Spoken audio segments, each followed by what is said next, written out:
बिस्मिल्लाहिर्रहमानिर्रहीम। अस्सलाम वालेकुम नाज़रीन, प्रोग्राम आप देख रहे हैं 7 से 8 सना हाशमी के साथ। मुझे उम्मीद है कि आप तमाम लोग खैर खैरियत से होंगे। कराची की सियासत में गर्मा गर्मी है।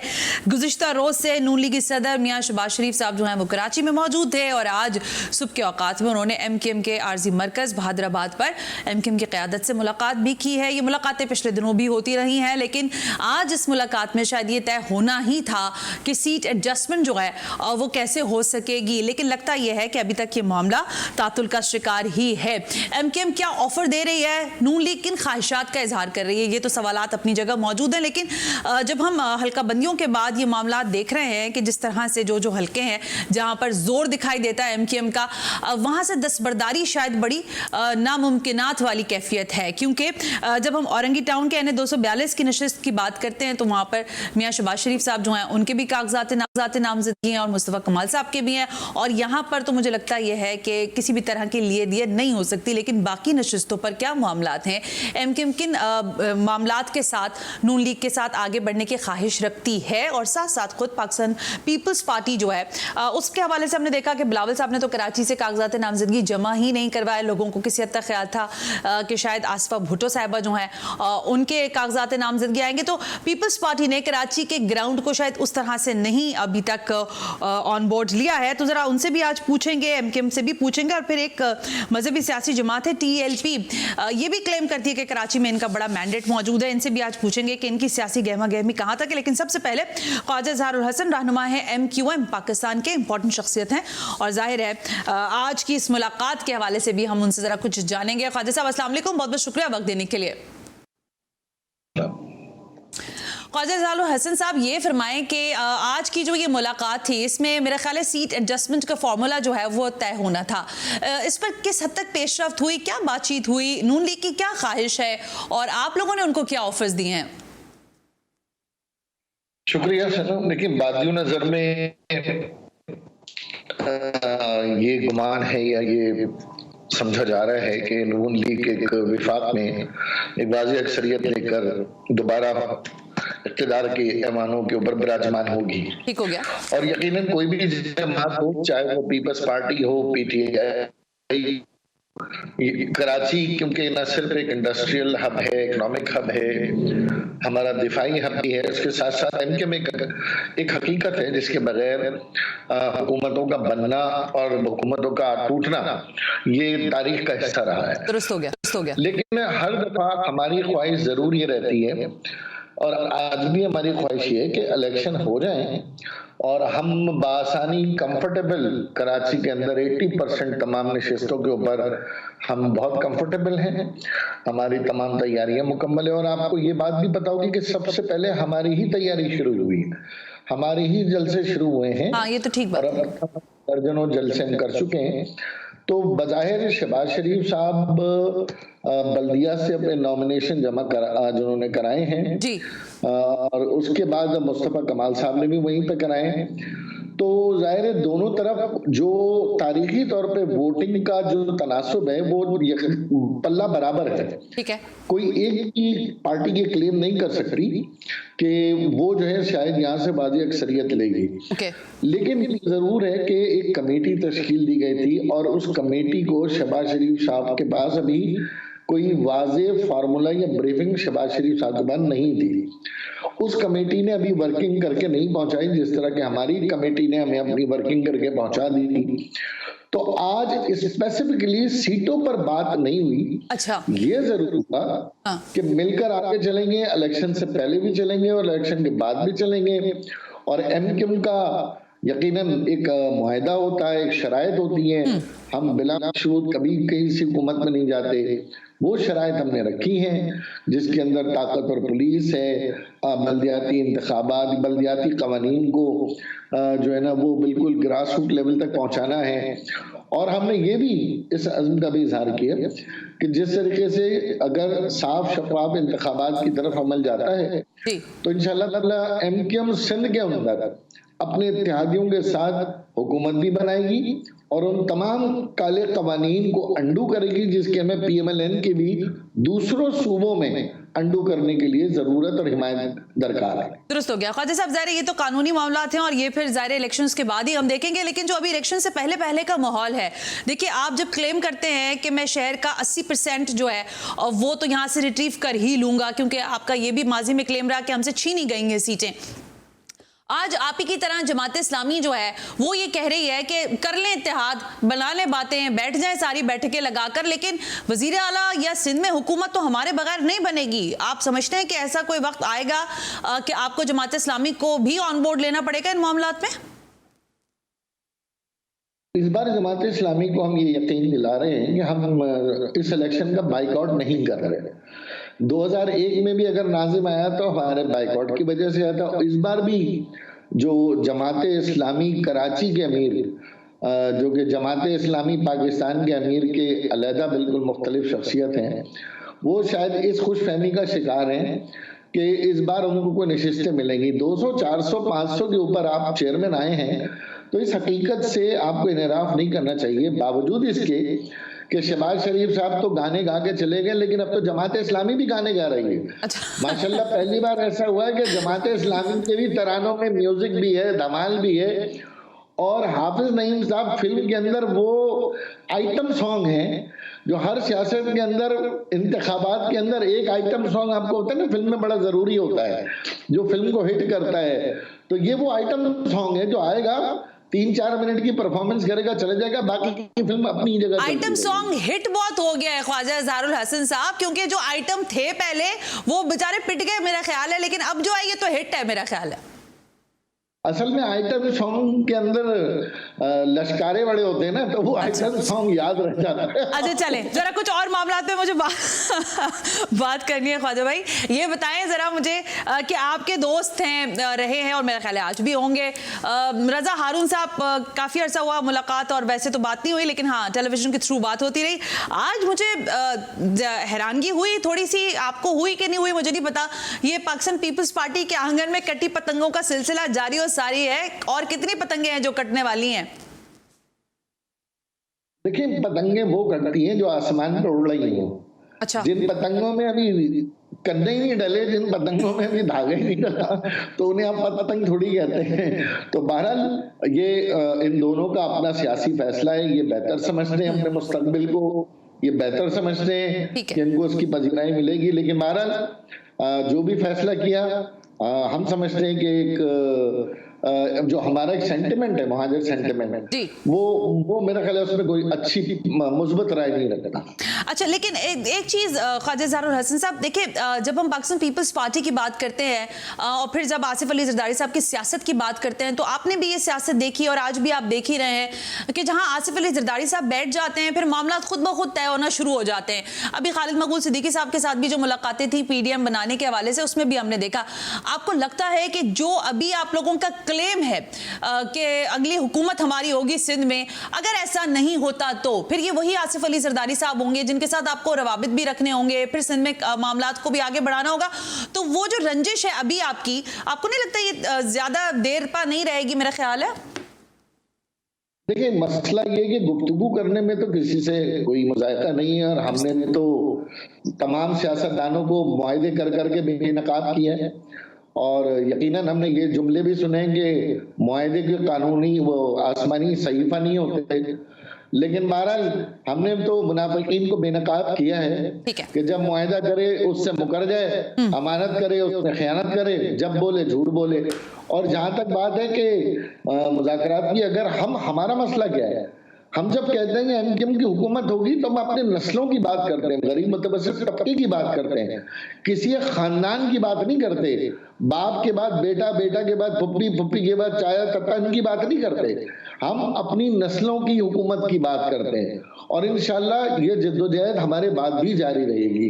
लेकिन देखना ये खानदान कब तक बरकरार रहेंगे, सवाल तो ये है। ठीक है, लेकिन ख्वाजा साहब फिर आप ये समझते हैं कि वजीर आला आपका ही होगा, यानी एमक्यूएम का होगा? क्योंकि ये जो इत्तेहाद आप बना रहे हैं, चाहे वो GDA के साथ हो, चाहे मुस्लिम लीग नवाज के साथ हो, आप अपने नंबर गेम्स के साथ क्या अपना वजीर आला लाने में कामयाब हो जाएंगे? क्योंकि ये आपका भी एक देरीना ख्वाब ही है। नहीं, हमारा ये देरीना ख्वाब माजी में 3 दफा पूरा हो चुका है। लियाकत जतोई साहब को हमने वज़ीर आला बनाया, अरबाब रहीम साहब को हमने वज़ीर आला बनाया, अली मोहम्मद मेहर साहब को हमने वज़ीर आला बनाया। तो ये देरीना ख्वाब तो हम चुटकियों अच्छा, में अब पूरा आपने करने जो की नाम अभी आपने जो नाम गिनवाए हैं ख्वाजा इजहारुल हसन साहब, मैं जाहिर एथनिसिटी की बात नहीं होती, लेकिन आप कहते हैं महाजिर, उर्दू बोलने वाला, महाजिरों में से आएगा वजीर आला। अब आपने जो नाम मुझे गिनवाए हैं, मैं इस पे ज़ाहिर कलाम नहीं करती, बिल्कुल दुरुस्त है, ये तमाम लोग आपकी सपोर्ट से ही वजीर आला बने, लेकिन वो वाला जो महाजिर वाला एक एलिमेंट है उस पर बताइए, फिर उसका क्या कीजिएगा? हमारा माजी में केयर टेकर वजीर आला भी हमारा रहा है, और ये कोई कानून नहीं है पाकिस्तान का कि कराची से उर्दू बोलने वाला या पश्तो बोलने वाला या पंजाबी बोलने वाला वो वजीर आला नहीं बन सकता। बिल्कुल सिंधी बोलने वाला भाई जितना ज्यादा वजीर आला के लिए अहल है, उतना ही उर्दू बोलने वाला मुहाजिर भी वजीर आला के लिए अहल है। और इंशाल्लाह ताला हम देखेंगे जो हमारे पास बेहतर क़यादत होगी, हम इंशाल्लाह ताला उसको वज़ीर आला बनाएंगे, और कोशिश होगी कि MKM का कारकुन वज़ीर आला बने।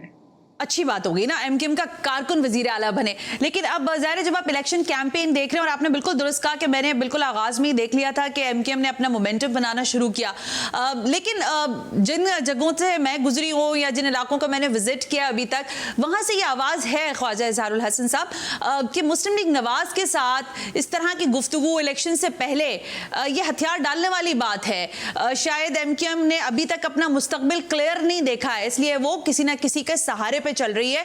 ये ग्राउंड पे बात हो रही है। आप लोग जब जलसे जुलूस कर रहे हैं, मीटिंग्स कर रहे हैं, कॉरम मीटिंग्स कर रहे हैं, वहां पर आपके कारकुन, आपके सपोर्टर्स क्या कह रहे हैं इस बाबत? देखिए, हमारे कारकुनान और सपोर्टर्स को तो ये बात मालूम है कि विफाक में MKM के वजारत उज़्मा के लिए अभी हमें बहुत जिद्दोजहद करनी है, और कराची में 18वीं तरमीम के बाद हमें जो कुछ वसाइल ज्यादातर तवक्को है वो विफाक से है। और हमने देखिए 3 दरवाजे दस्तक दिए हैं, हम आपको बड़ी क्लियर बात कर रहे हैं। हमने सूबाई असेंबली को भी दस्तक दी, हमने वज़ीर आला से भी ये मुतालबा किया। इस वक्त आपने देखा कि वर्ल्ड बैंक ने कराची को $1 बिलियन दिए, इसी तरह world bank water and board को दे रहा है। जितने तरक्याती काम हो रहे हैं, ये हमारी कोशिशों, मीडिया की आवाज और मीडिया की कोशिशों से आज वर्ल्ड बैंक कराची को स्पॉन्सर कर रहा है। पीपल्स पार्टी का कोई काम नहीं है सिवाय फीते लगाने के। फिर दूसरा दरवाजा हमने विफाक का दस्तक दिया कि भाई विफाकी हुकूमत से भी तो 2 पार्लियामान को हम दस्तक देते हैं। तीसरा यकीनन हमारा अदालतों से भी एक मुतालबा रहा है, अदालतों में भी मौजूद हैं, मुख्तलिफ मुकदमात हम जीत चुके हैं जिनमें अमल होना बाकी है। और चौथा और आखिरी, हम अपनी अस्करी क़यादत से भी मुतालबा करते हैं कि ये शहर गैर मामूली दिफाई नौइयत का भी शहर है, और यहाँ पर बहुत बड़ा स्टेक होल्डर हमारी अस्करी क़यादत का भी है, तो उनसे भी हमने ये दरखास्त की है। तो MKM ने कोई दरवाजा छोड़ा नहीं है, पार्लियामान हो, ऐवान हो, अदालत हो या रोड हो, तो हमने हर जगह अपना मुकदमा रखा है। और ये मुकदमा सिर्फ पुलों पे तस्वीरें लगा के नहीं रखा, ये मुकदमा खाली बैनर और परचम और मीडिया शो के जरिए नहीं, हम ग्राउंड पे मौजूद हैं। मैं मालूम है हमारे वोटर्स को, और उससे हम पे भरोसा भी। मैं ज़ाहिर डिबेट बहुत लंबी करना चाह रही हूँ, लेकिन आपने वक्त ही बड़ा मुख्तसर दिया है ख्वाजा इजहारुल हसन साहब। लेकिन देखिए, जब आप जैसे गुफ्तगू करने वाले लोग हों और सामने फिर एक और आपके दोस्त मेहरबान रजा हारून भी हो, तो वो डिफेंड करेंगे पीपल्स पार्टी को और आप एक्सपोज करेंगे पीपल्स पार्टी को। आपको लगता है कि इस मामले में वो आपसे बाजी ले जा सकते हैं? क्योंकि बहरहाल अब पीपल्स पार्टी का मेयर तो मौजूद है ही, और उनके पास आपको पता है फाइनेंशियल सपोर्ट भी मौजूद है। मेरे साथ साथ बहुत सारे लाखों करोड़ों लोग ये मंजर देखना चाहेंगे कि वो कितनी खूबसूरती से पीपल्स पार्टी का दिफा करते हैं। वो दिफा कर ले, मेरी खामोशी काफी है। ठीक हो गया ख्वाजा इजहारुल हसन साहब, thank you very much for your time, बहुत बहुत शुक्रिया। कह रहे हैं कि रजा हारून पाकिस्तान पीपल्स पार्टी को डिफेंड ही कर ले, ये उसके बाद मैं खामोश। आज की खबर ये भी कि रजा हारून और अनीस एडवोकेट जो उन्होंने पाकिस्तान पीपल्स पार्टी को ज्वाइन कर लिया। मुझे ब्रेक लेने का कहा जा रहा है। पाकिस्तान पीपल्स पार्टी का लग रहा है ये है कि खुशियां ही खुशियां हैं, क्योंकि वो पतंगे जो हैं वो भी काट रहे हैं। और फिर सुनने में ये भी आ रहा है, बिलावल भुट्टो ज़रदारी साहब कह रहे हैं कि कर ले सारे लोग इत्तेहाद, हुकूमत तो बहरहाल पाकिस्तान पीपल्स पार्टी की ही होगी। इस में एक ब्रेक शामिल करते हैं, ब्रेक से वापस आएंगे तो जरा तैमूर तालपुर से पूछेंगे कि आज उनके पास क्या है इस हवाले से वो कहने के लिए।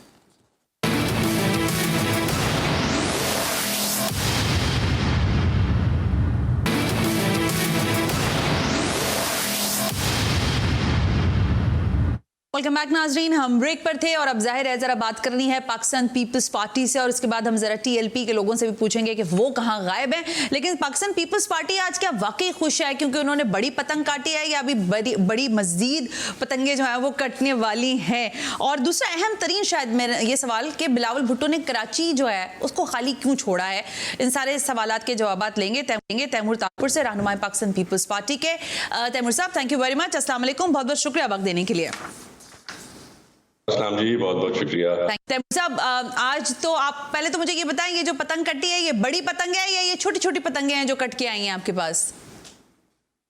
नहीं, ऑफ कोर्स मैं समझता हूँ कि these are heavy names from MKM और इनको एक तो होता है ना, कहते हैं कि डेंट पड़ गया, एमके डेंट नहीं पड़ा, ये प्रॉपर खतरनाक वाला डेंट पड़ा है एमकेएम को। पर this is nothing to be very surprised of, this is just the tip of the iceberg. हमने बहुत से कार्ड्स रखे हुए हैं जो हमने अभी तक शो नहीं किए। आहिस्ता आहिस्ता जैसे जैसे इलेक्शन करीब आती जाएगी आपको दिखाते जाएंगे और आप हमें अप्रिशिएट करते जाइएगा। अच्छा, नहीं आप डॉक्टर आसिम कई दिनों से तैमूर तालपुर साहब चक्कर काट रहे थे लंदन के और यहाँ के और वहाँ के, तो खबरें तो बहुत सारी गर्दिश में थी। तो ये डॉक्टर आसिम का ही पूरा किया धरा है या बाकी लोगों की भी इसमें अमल दखल है?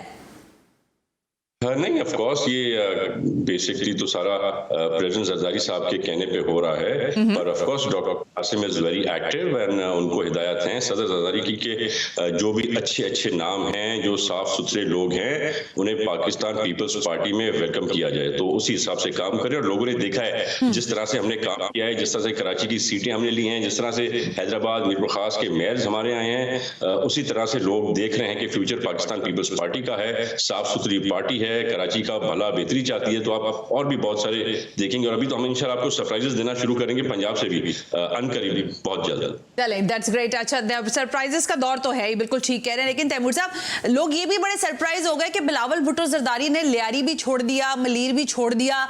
क्यों छोड़ दिया सर? कि ये हल्के क्या बिलावल साहब यहाँ से कागजात नामजदगी क्यों नहीं जमा करवाए? क्योंकि पिछले जो नामजदगी हुई थी, इलेक्शंस हुए थे, उसमें बिलावल साहब जीत भी नहीं पाए थे। वजह क्या है? इस दफा क्यों मैदान खाली छोड़ा है कराची का? नहीं जी, बिल्कुल भी मैदान खाली नहीं छोड़ा और अभी भी बिलावल साहब का अपना जाती शौक था कि लियारी से आके लड़ें, क्योंकि वो सारे लोग जिनको जबरदस्ती हमारे खिलाफ कर दिया गया था वो आज सब पाकिस्तान पीपल्स पार्टी के साथ हैं। उस जमाने में जब चेयरमैन बिलावल खड़े हुए थे तब बड़ी डिफिकल्ट सिचुएशन बनाने की कोशिश की थी हमारी और बड़ी दबा के प्री पोल रिगिंग की थी हमारे खिलाफ, जो कि किसी से ढकी छुपी नहीं है। हमारे साथ योगी नून लीग के साथ उसी तरह का सलूक किया जाता था एक लाडले को फेवर करने के लिए। तो अब सिचुएशन बेहतर है और अब चेयरमैन बिलावल वहां पर इसलिए नहीं खड़े हो रहे क्योंकि बहुत से ऐसे लोग हमारे पाकिस्तान पीपल्स पार्टी के जाले हैं, कारकुन हैं, जिनकी उम्मीद और ख्वाहिशात हैं वहां से खड़ी होने की। तो बिलावल साहब समझते हैं कि उनको ये राइट देना चाहिए, जब things are not tough, things are easy, तो वो भी आए इलेक्शन में लड़े, अपने सीटें जीते और आवाम का खिदमत करें। और आसफा साहिबा ने भी इस दफा किसी तरह की कोई एक्टिविटी इलेक्शंस के लिए नहीं रखी है, उसकी भी कोई खास वजह, सिक्योरिटी रीजंस हैं? क्या वजह है इसकी तैमूर साहब? नहीं, नॉट एट ऑल। आसफा बीबी का लिए जो प्लानिंग की है सदर जरदारी ने वो ये की है कि जहां पर उन्हें उनकी जरूरत पड़ेगी इलेक्शन कैंपेन के लिए तो वो वहां पर उन इलाकों को जहां पर बिलावल साहब टाइम की कमी की वजह से नहीं पहुंचते, तो Asifa Bibi will be helping and assisting us throughout the province of Sindh as well as in Punjab. Okay, that's great. चलें, दोनों जवाबात आ गए। अब जरा बात कर लें, ये जो आपके खिलाफ एक महाज इकट्ठा हो गया है, आज आपको पता ही है 2 रोज से मौजूद है मियां शहबाज शरीफ साहब। आज सुबह जो है वो एमकेएम से भी मुलाकात हुई है, सीट एडजस्टमेंट्स की बातें हो रही हैं और क्लेम यही किया जा रहा है कि वजीर आला जो है वो एमकेएम और मुस्लिम लीग नवाज के इत्तेहाद के साथ जो इत्तेहादी हैं उनके मरून मन्नत ही बनेगा। आपको जरा सा भी इस चीज से कोई परेशानी नहीं है? आपको नहीं लगता कि बड़ा महाज है और इससे आपको बहरहाल किसी ना किसी तरह से मुतहर्रिक होकर इस पर काम करने की जरूरत है? मेरे ख्याल से 1000 बिल्लियां भी अगर इकट्ठा हो जाएं तो एक शेर का मुकाबला नहीं कर सकती। तो वी हैव नो डाउट्स कि ये सारे मिलजुल कर, शेर तो मुस्लिम लीग नवाज का है तैमूर साहब, आपके पास तो तीर है और तलवार है। हमारा जो शेर है वो सदर आसिफ अली जरदारी है और उनके पास जो शेर है वो पपेट शेर है जो पिंजरे के अंदर बैठा रहता है, में वो कुछ नहीं कर सकता। उसको हाथ भी देंगे तो लिख करके आपका हाथ छोड़ देगा, काटने का उसमें बिल्कुल दम नहीं होता। अच्छा? तो मैं वेलकम करता हूँ मियां साहब को, आए 4-6 पार्टियों का इत्तेहाद बन गया है और भी कोशिश करें, कोई और पार्टी रह गई हो तो उसको भी साथ ले लें, क्योंकि जब इन्होंने सबको अपने साथ मिला लेंगे तो शायद इनकी जमानतें जब्त ना हो सकेंगी। वरना अभी जिनकी सिचुएशन है, इनकी जमानतें जब्त होने का इनको डर है। आप इनके अंदर खौफ देख सकती हैं। हर पार्टी जो पंजाब में हो, सिंध में हो, हर पार्टी को मिन्नतें कर रहे हैं कि आप हमारे साथ मिलकर इलेक्शन लड़े। और पाकिस्तान पीपल्स पार्टी ने किसी को भी ऑफर अभी तक नहीं मारा कि आओ हमारे साथ, हम अपने बलबूते पे लड़ेंगे, अपने बलबूते पे जीतेंगे और इंशाल्लाह ताला सिंध में तो आपको सिंगल लार्जेस्ट मेजोरिटी एक बार फिर ला देंगे।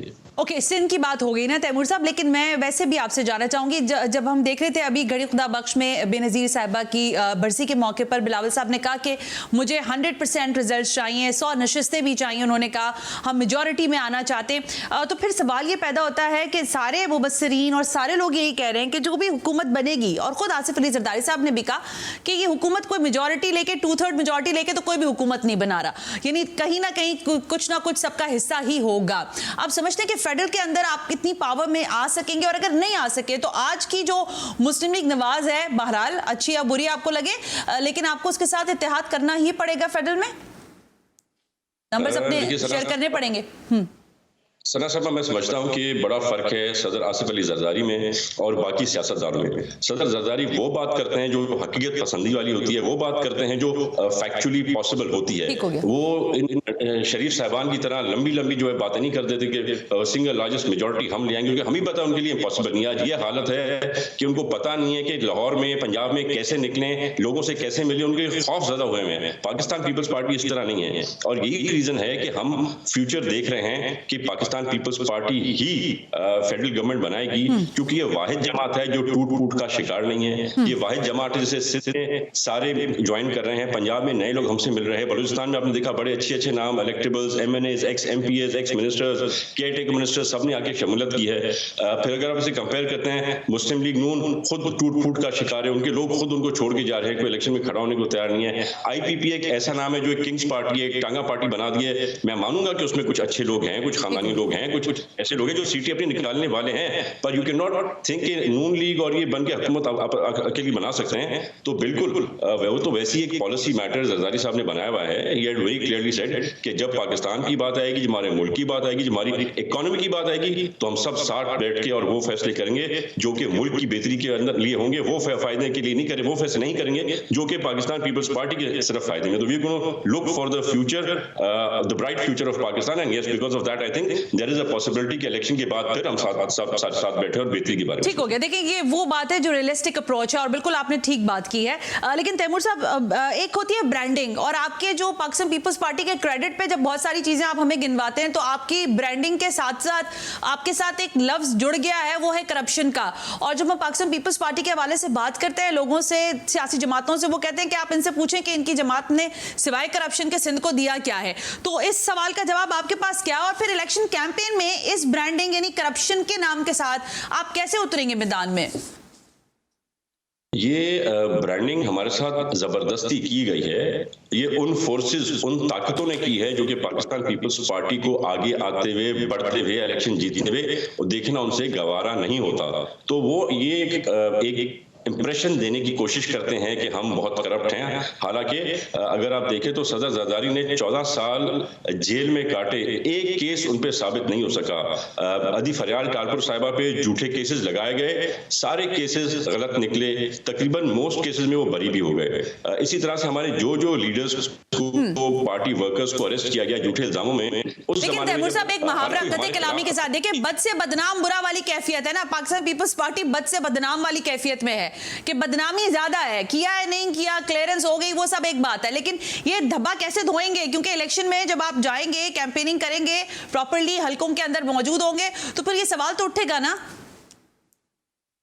मैं समझता हूँ हमारी 15 साल की गवर्नेंस देख के, हमारे जो मेयर हैं अलग अलग डिस्ट्रिक्ट्स के, उनकी वर्किंग देख के, उनकी साफ सफाई और ट्रांसपेरेंसी देख के, ये इल्जाम अब उस हद तक रह गया है जब मुखालिफ इसको इस्तेमाल करता है हमारे खिलाफ प्रोपेगेंडा के लिए। अगर करप्शन के किस्से देखने हैं तो 3.5 साल जो हुकूमत की इमरान खान के, उसके करप्शन के किस्से आप निकाले और सुने, जिसमें खुला खाता पैसा खाया गया। ऐसी करप्शन की गई है कि कभी जमाने में नहीं हुई, सदियों में नहीं हुई। तो ये नाम ब्रांड मेरे ख्याल से हमारे ऊपर से अब खत्म हो गया है। बाकी कोई अगर इस्तेमाल करना चाहे तो कोशिश कर सकता है करने की, मिलेगा कुछ नहीं यहाँ से। Well thank you very much Taimur Tajpur हमें वक्त देने के लिए बात कर रहे थे। एक तो ज़ाहिर इंपॉर्टेंटली दो बातें थी कि बिलावल के कारकुनान मौजूद हैं शहर के अंदर और हम चाहते हैं कि वो लोग सामने आए, लेकिन पाकिस्तान पीपल्स पार्टी वो कह रहे हैं कि सारे लोग मिल भी जाएं तो पीपल्स पार्टी ही सिंध में बड़ी अक्सरियत के साथ मंजर पर आएगी। एक ब्रेक शामिल करते हैं। फिर मैंने कहा कि मजहबी सियासी जमात TLP मंजर से है गायब, कहीं कोई सवाल कोई जवाब नहीं पता चल रहा कि क्या हो रहा है सियासी गहमा गहमी में, और इंतखाबात के लिए उनकी हिकमत अमली क्या है, इस पर जवाब लेंगे इस ब्रेक के बाद।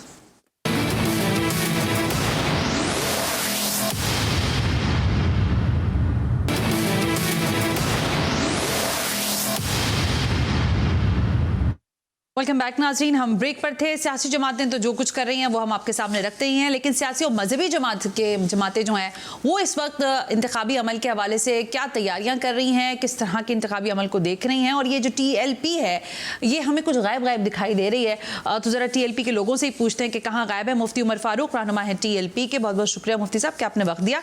पहले तो मुझे ये बताएं कि ज़ाहिर कागजात नामजदगियाँ जो हैं वो सारे लोगों ने जमा करवाई, तो बड़ा कवी इम्कान लोगों का था कि शायद रिजवी साहब जो है वो कराची से भी अपने कागजात नामजदगी जमा करवा दें, ऐसा क्यों नहीं हुआ या हुआ ऐसा?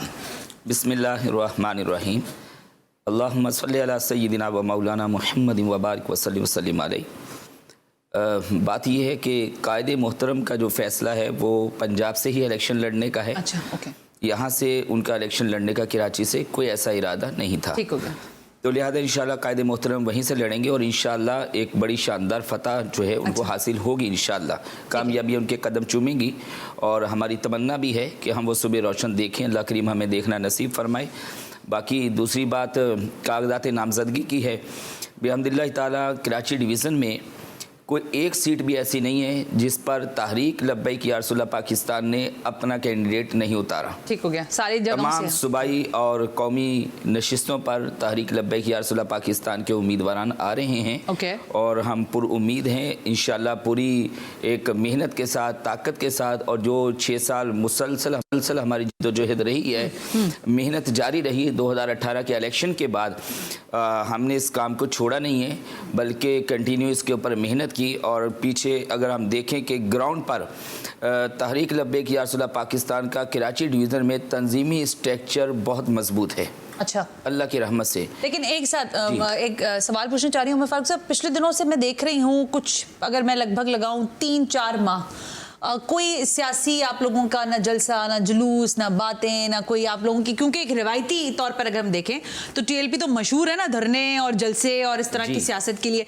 तो अब इलेक्शन सर पर आ गए हैं और कराची की चलें बात कर लें, कोई आपकी कॉर्नर मीटिंग तक मेरे पास नहीं आई।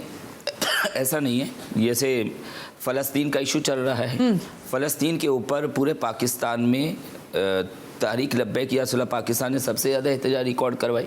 शहर कराची में बहुत बड़ा एहतजाज मज़ार कायसे तिब्बत सेंटर तक हुआ और फिर इस्लामाबाद में आप देखें तो और फिर सियासी भी अगर आप देखें तो हमने चंद रोज़ पहले जो है माशाल्लाह हमारा एक जनरल वर्कर इजलास हुआ। अच्छा। हमारे लाहौर से भी हमारे जिम्मेदारान तशरीफ लाए, कराची की क़यादत भी जमा हुई और फिर जो हमारे पोलिंग एजेंट हैं और दीगर हमारे जिम्मेदारान हैं वो तमाम सब जमा हुए और जो हमारी हिकमत अमली थी वो सारी अल्हम्दुलिल्लाह कारकुनान जिम्मेदारान के साथ शेयर की गई। अच्छा। और उनको तैयार मजीद किया गया। तो हमारी वोट बैंक है कराची में, आपका वोट बैंक है कराची? वोट बैंक तो अल्हम्दुलिल्लाह भरपूर तरीके से तहरीक लब्बैक पाकिस्तान के कराची में, क्या सिर्फ कराची में नहीं बल्कि पूरे पाकिस्तान में मौजूद है।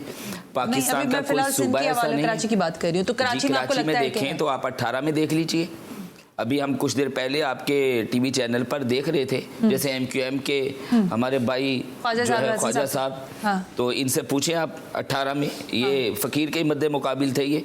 अच्छा। इनसे पूछे कि इनका तहरीक लब्बैक पाकिस्तान का वोट बैंक कैसा है। अच्छा। और वो तो वोट बैंक कैसा है कि अब की बार मुझे खबर है कि ख्वाजा साहब तो उस मैदान में उतर भी नहीं रहे जिस मैदान पे कमोबेश 10 साल से जायद इन्होंने MP के ओहदे पर वक्त गुजारा। आज उस इलाके को, न्यू कराची को तरोतन्हा छोड़ दिया। तो और आप दोबारा से वहाँ से अपने नाम? जी, मैं अपने हल्के में, मैं तो 18 का इलेक्शन PS 124 से जब उसमें हिस्सा लिया उसके बाद अपने हल्के में रहे। अच्छा, अपनी कौम के साथ रहे। ठीक है, अब आपने अभी बात की न्यू कराची की, तो फिर हमने लियारी में भी देखा कि आपने अपना एक वोट बैंक वहाँ तो जैसे ख्वाजा साहब न्यू कराची से जा रहे हैं वहीं पर लियारी से बिलावल साहब जा रहे हैं। लेकिन वो तो अपने बिलावल साहब से भी पूछे कि भाई आप लियारी से इलेक्शन क्यों नहीं लड़ रहे।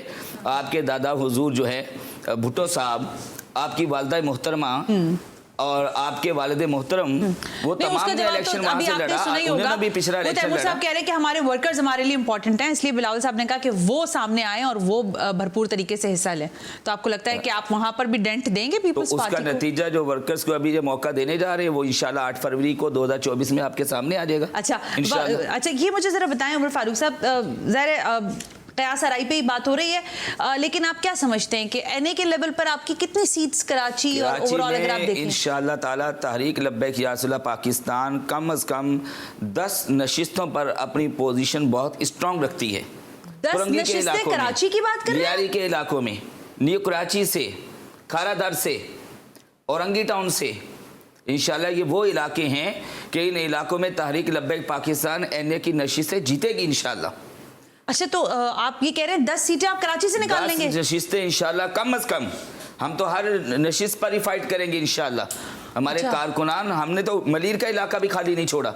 लोग कहते हैं ये पीपल्स पार्टी का है। फाइट कैसी वाली करेंगे? तो जैसे वो लास्ट टाइम हमने देखी थी। से मुराद हम इलेक्शन, जैसे इलेक्शन लड़ने का एक हक है, अच्छा, हम उसके तकादों के मुताबिक फाइट करेंगे। लेकिन आपने एक इत्तेहाद भी तो किया है, वो सुन्नी तहरीक के साथ इत्तेहाद भी हुआ है। जी, इत्तेहाद हर उस शख्स के साथ हमारे कायदीन ने फरमाया, बिलखुसूस हमारे अमीर मोहतरम अल्लामा हाफिज साद हुसैन रिजवी दामत बरकातुहुल आलिया ने कि जो हमारे मंशूर पर आ जाए तो आए, वो हमारे साथ खड़े होकर के इलेक्शन इत्तेहाद है सुन्नी तहरीक के साथ? बिल्कुल, उनका सियासी इत्तेहाद हमारा हो चुका सुन्नी तहरीक के साथ। लेकिन वो सुन्नी तहरीक किसकी है? वो तो सरवत एजाज कादरी कहते हैं मेरी है, आप उनके पास गए थे, वहां आपकी बात नहीं बनी, फिर आप दूसरी जगह चले गए, ये मामला हुए थे? वो तो खैर उनका आपस का उनका मामला दोनों का, लेकिन पहले तो आपका इरादा सरवत एजाज कादरी साहब के साथ ही था और सुन्नी तहरीक, ये उनके आपस के मामला थे। हमारे साथ जो सियासी इत्तेहाद हुआ है वो पाकिस्तान सुन्नी तहरीक का हुआ है। अच्छा, और 3 नशिस्तों पर हुआ है। 3 नशिस्तों पर हो गया। अच्छा, अब आप मुझे ये बताएं कि देखें, जब आप इलेक्शन कैंपेन करते हैं तो आपको एक बयानिया भी देना पड़ता है। इस वक्त क्योंकि मसाइलिस्तान बन चुका है पाकिस्तान, और फिर अगर आप कराची की सतह की अगर बिलखुसूस बात करें तो जब आप इलेक्शन में उतरेंगे, कॉरम मीटिंग्स कर रहे होंगे, लोगों से डोर टू डोर वोट मांग रहे होंगे, बयानिया क्या है टीएलपी का? हम तो देखिए इस मंशूर के साथ आ रहे हैं, और मजीद हमारा एक नया मंशूर भी हमारे कायदे मोहतरम इंशाल्लाह करीब वो उसका बयान फरमाने वाले हैं। इस्लाम, पाकिस्तान और आवाम। इस्लाम, पाकिस्तान और आवाम, ठीक है, ये है हम आपका अपने स्लोगन हो गया। इस्लाम मजहब के साथ हैं, दुरुस्त है। हम अपने प्यारे वतन पाकिस्तान के साथ है, इसकी बका के साथ है, इसकी खुशहाली के लिए हमारी कोशिशें हैं, और हम पाकिस्तानी कौम के साथ मुखलिस होकर के कंधे से कंधा मिलाकर, कदम से कदम जमा कर अपनी पाकिस्तानी कौम के साथ खड़े हैं। अच्छा, वैसे बिल्कुल प्रोग्राम लास्ट हिस्से में आ गया, एक आखिरी सवाल करना चाहूंगी आपसे, ये फरमाइएगा कि ये जो इस वक्त इंतखाबी अमल है पूरा, इस पर बहुत सारे लोगों के गिले शिकवे हैं। कोई लेवल प्लेइंग फील्ड की बात कर रहा है, कोई कह रहा है हमें जेल में डाल दिया है तो अब क्या करोगे भाई, करवा लो इलेक्शंस। आपको लगता है कि ये सारा मंजरनामा ठीक ठाक ही चल रहा है, ऐसे ही होते हैं इस मुल्क में इलेक्शन, तो ये भी हो जाएगा? बिल्कुल जी, वो नवाज शरीफ साहब को जिस तरीके से लाया गया, और जिस तरीके से 50 रुपए के स्टाम्प पेपर पर उसको बाहर भेजा गया, वो भी आपकी स्क्रीन के ऊपर है। हाँ जी। और जिस तरीके से ला करके फिर वो साइन लेने के लिए एयरपोर्ट ही रवाना कर दी गई टीम, ये भी आपके सामने है। और फिर टीएलपी की बात करें तो मीडिया के ऊपर जिस तरीके से इसको दबाया गया, इसको छुपाया गया, जैसे आपके अभी देर में आ रही थी बात कि शायद टीएलपी गायब है। टीएलपी गायब नहीं है, आप रख ले, कल प्रोग्राम रख ले, जनरल वर्ग के इजलास ये भी रख ले, कराची के अंदर जितनी सियासी जमातें, एमक्यूएम भी रखे, पीटीआई भी रखे, पीपल्स पार्टी भी रखे, और ये नून लीग वाले भी रखे, जमात इस्लामी भी रखे, और तहरीक लब्बैक या सुलह पाकिस्तान भी रखती है। आप लाएं अपना मीडिया, इंशाल्लाह हमें यकीन हासिल है कि सबसे कसीर तादाद में, और फिर हमारा कारकुन बड़े इखलास के साथ, बिल्कुल ठीक है, ये तो मैं मानती हूं आपकी मेहनत कर रहा है। ये तो मैं आपकी बात मानती हूं कि आपका कारकुन निकलता है। कोई पीएस, कोई एनए, हमारा कोई जिला कराची डिवीजन के अंदर खाली नहीं है जहां तहरीक लब्बैक पाकिस्तान मुतहर्रिक नहीं है। ठीक हो गया। अच्छा, लेकिन देखिए, अगर आपने कहा ना मैं 10 सीटें हम तहरीक लब्बैक पाकिस्तान कम अज कम ना, तो अब आपको ये किसी की झोली में डालनी पड़ेंगी, और ये झोली होगी मुस्लिम लीग नवाज की या पाकिस्तान पीपल्स पार्टी की? देखो, ये तो हमारे मरकजी शुरा और हमारे कायदे मोहतरम का ही है, जिन पे आज आप तीरों निश्तर बरसा रहे हैं, तो कल उन्हीं के साथ आपको इत्तेहाद भी करना पड़ेगा। माजी में नजर आया आपको क्या इत्तेहाद? जी, माजी में जो पिछले 6 साल गुजरे, नहीं तो उसमें तो आपकी उसमें भी हमारे 3 एमपीए तो मौजूद थे। हाँ, लेकिन उस तरह से स्ट्रेंथ तो नहीं थी ना। अब 10 क्लेम करेंगे नेशनल असेंबली की, उनकी बोलियां लग रही थी, जमीर फरोश लोग आ गए थे, उनके जमीर बिक रहे थे। उस दिन अगर कोई सुकून में था वो तहरीक लब्बैक पाकिस्तान के एमपीएस थे। चले अब ये सुकून 8 फरवरी तक कायम और दायम रहेगा आपका या नहीं रहेगा, ये देखने की बात है। आखिरी बात करूं, तहरीक लब्बैक पाकिस्तान, हमने अपने कारकुनान का सबका ये ज़हन बना। हमारे बाबा जी किबला अमीर मुजाहिदीन अल्लामा खादिम हुसैन रिजवी रहमतुल्लाह तआला की तरबियत है। ना झुकना है, ना बिकना है, ना दबना है, ना डरना है, ना अपने मिशन से 1 इंच पीछे हटना है। इतना जमकर इंशाल्लाह हम पाकिस्तान तो आप लोगों से वैसे ग्राउंड में मुलाकात होने वाली है, क्योंकि आप अपने हल्के होंगे, रहेंगे कि आप लोगों की मुलाकात ग्राउंड के ऊपर भी हो टीएलपी वालों से। मुफ्ती उमर फारूक साहब, बहुत बहुत शुक्रिया कि आपने वक्त दिया। टीएलपी भी कह रही है कि हम लेके दिखाएंगे, कम से कम क्लेम कर रही है 10 सीट असेंबली की। सो लेट्स सी, इंतखाबात तो अब सर पर है ही, ये सारी कयास आराइयां और बातें चलती रहेंगी, लेकिन वक्त ही फैसला करेगा कि किसका पलड़ा भारी रहा है। आज के प्रोग्राम से सना हाशमी को इजाजत दीजिए, अल्लाह हाफिज।